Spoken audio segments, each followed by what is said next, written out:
Good morning and welcome to week 30. Wow, we've switched over and we've gotten into the 30s already, and we're on day one. Well, today we're going to continue our reading both in Isaiah, but we're also going to catch up on some narrative as well. And so, specifically today, we're going to be reading from Isaiah 38 and 39, 2 Kings 20, 2 Kings 32, verses 24 through 33. At the end of last week, we had picked up in the narrative on the story of King Hezekiah, one of the really good kings of the southern kingdom of Judah. In fact, he was known for having walked in the ways of his ancestor David, which was about the highest compliment that could be offered. David, of course, being a man after God's own heart. Not perfect, but following in God's will, and when he didn't, was willing to admit it and confess and ask for forgiveness, which of course God in his great mercy offered to David.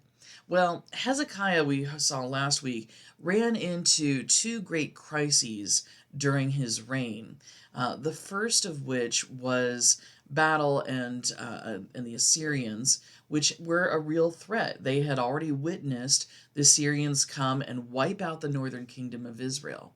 Well, in the reading today, we're going to see that the second crisis that occurs during Hezekiah's reign is that he has some sort of life-threatening illness. Now, we don't know specifically what that is, but when he goes to God in prayer, God grants him 15 more years of life.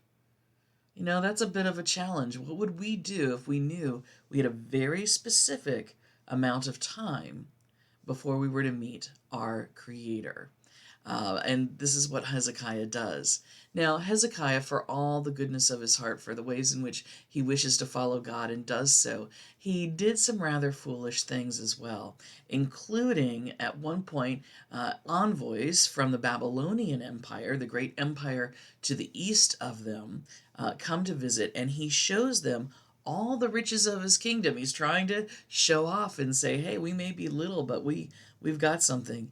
But of course, this will produce some devastating results in the near future, especially as God allows the sins of the nation before Hezekiah, just that little bit of good that Hezekiah does, unfortunately, doesn't make up for all the evil before that.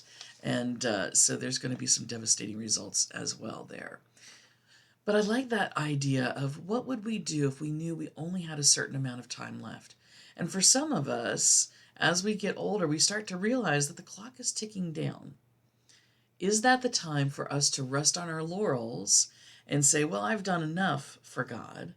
Or is it time for us to maybe kick it into second gear and say, you know what? Even for all I may have done in the past, this is the time when I can now dedicate myself and offer everything that I have to God and really go out on a high note, as it were. Thoughts to ponder this particular day. Have a beautiful